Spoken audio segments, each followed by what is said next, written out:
So, hi guys, in case you cannot tell from the quality of this video, if you are not new to my channel, I have a new phone that I'm now using to film, and I'm very happy because my old phone was an iPhone 6S, and obviously the camera was not that great, especially for filming.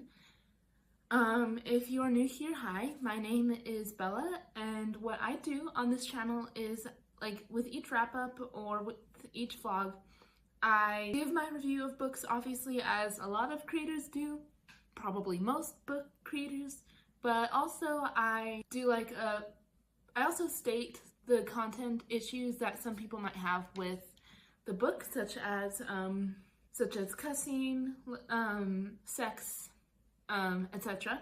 So the month of September was an interesting reading month for me. At first it started kind of rocky, but then at the end it was amazing. So the first book that I read was Reckless by Lauren Roberts. This is the second book in the Powerless series. There is the first book and then a novella. I gave this one 3 out of 5 stars, and it was not great, especially compared to the first book. This one was mostly romance, and I normally don't mind that if it's a romance. But if it's a romantasy, I expect there to be a little more fantasy involved and like more plot, and I just really didn't get that. It felt kind of repetitive.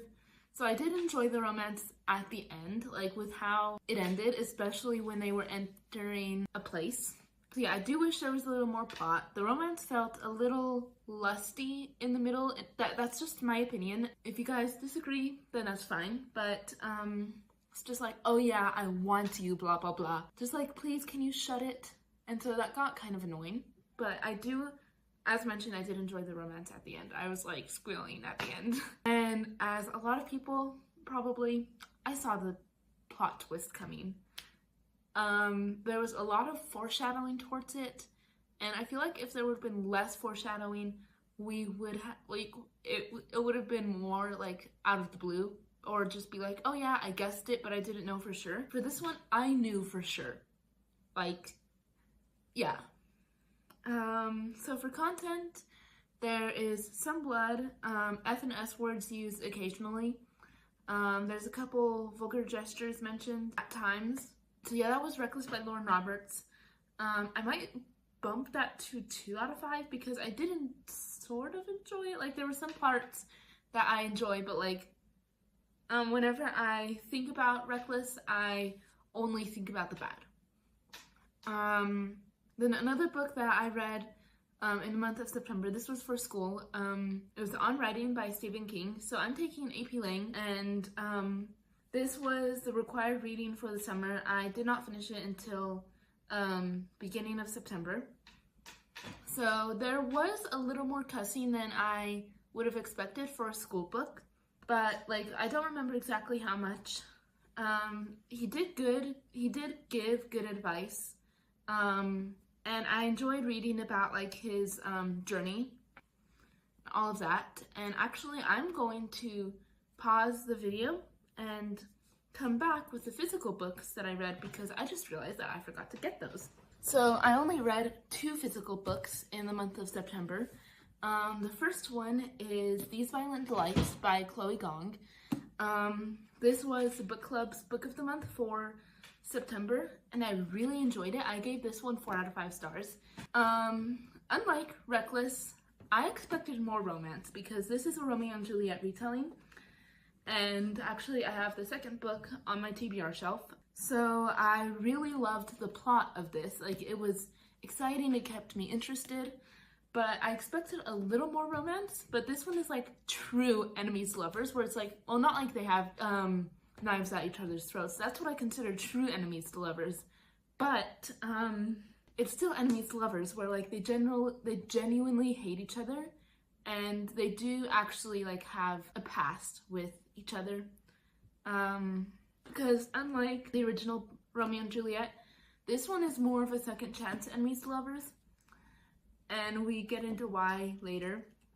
But yeah, I loved this. Definitely plan on continuing the series, and I definitely want to read her other series in this world that comes after, which is Foul Lady Fortune, which follows a character that I really like. So that was These Violent Delights, 4 out of 5 stars. Content, I almost forgot to list the content. There was like 2 cusses. Like, that's it. And also, it does get kind of violent because there's like people tearing out their throats. Like, tearing out their own throats. Like, that.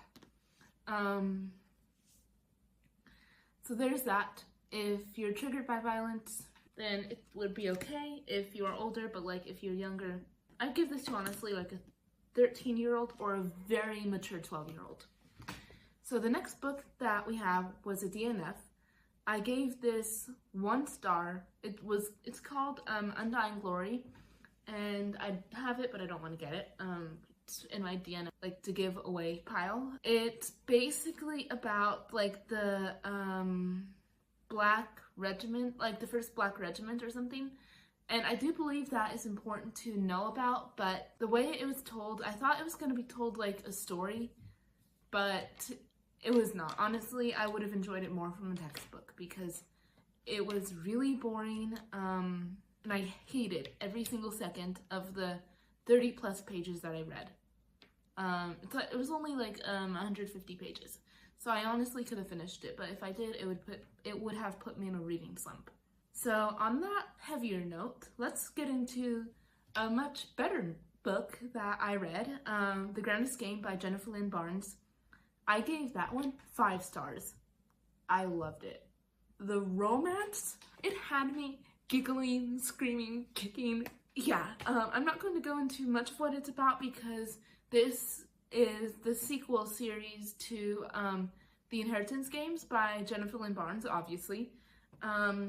And I really enjoyed this one. I really enjoyed the character development. I feel like it's a little bit better, especially with one of the characters than The Inheritance Games.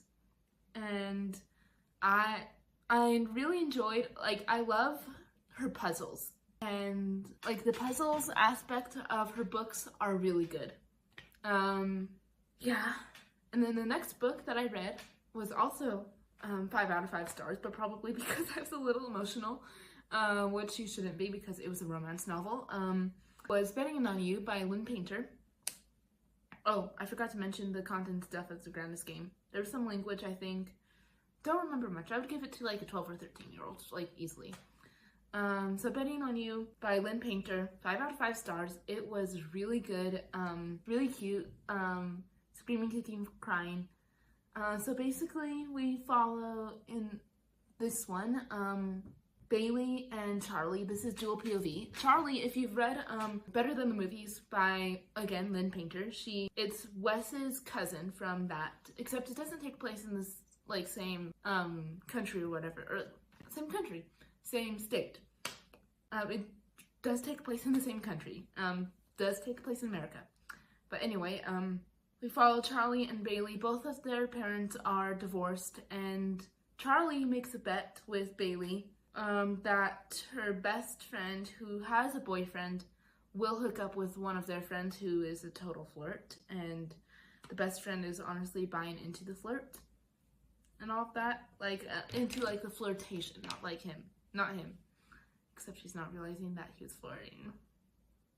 Yeah, it's kind of Then Charlie starts helping Bailey with some stuff with her mom and her mom's boyfriend, and it was really cute. There were some parts that did have me cry, probably because I'm emotional. So yeah, I gave it 5 out of 5 stars. It was really good. Not as good as The Grandest Game because you saw my reaction to The Grandest Game. And then the next book that I picked up was a physical book, and it's called I Hope This Doesn't Find You by Anne Liang. And actually, yesterday, as the time that I'm recording this, it should be 3 days ago, like 2 or 3 days ago, by the time this comes out, Anne Liang published another book that I really want to read. I kind of forgot what it's called. So I gave this one 4 out of 5 stars. So there is some language, not a lot, but I also found the female main character to be slightly annoying. So like, at the beginning, she's just like describing all of her accomplishments and all of that, and so I found that annoying. but this is as real enemies to lovers as you could get for a romance book. And also this cover is gorgeous. And also this cover is gorgeous. Both of those covers are gorgeous. Anyway, so basically we follow Sadie as, like, she's a senior, I believe. And so she's basically the picture perfect student, perfect grades, or like almost perfect grades, like does everything perfectly. And she's like always keeping her calm, all of that. But as we know with people who keep their calm, as I am, they do still get angry and have their frustrations. So what does she do with her frustrations? She writes them in email drafts. But then those email drafts are sent out to the people who she was frustrated with. And 47 of those goes to this guy, Julius. And they have always been at each other's throats, basically. But they have to, because of the emails, they have to start working together and maybe trying to get along. But this one is real enemies to lovers because they are literally insulting each other until the last 30 pages. Top tier. Also, I don't know if I mentioned, there's some languages. There's a part where we go to a party and the female main character gets a little bit drunk. Just a little bit. It's her first time getting drunk. Okay. So yeah, I'm definitely interested in picking up more of the author's books. In case you see me like touching this area, I'm really sorry. I'm just a little uncomfortable right now, okay? It's a little itchy there. So yeah, that was I Hope This Doesn't Find You by Ann Liang. Enjoyed it, loved it. It was amazing. So that was the last book that I read in the month of September. Let's count. 1, 2, 3, 4, 5, 6, 7. Okay, I'm honestly surprised that we read 7 because I feel like I've read less. But then September feels like a long month, so like, I don't know. But I will see you guys with another video, hopefully soon. Bye.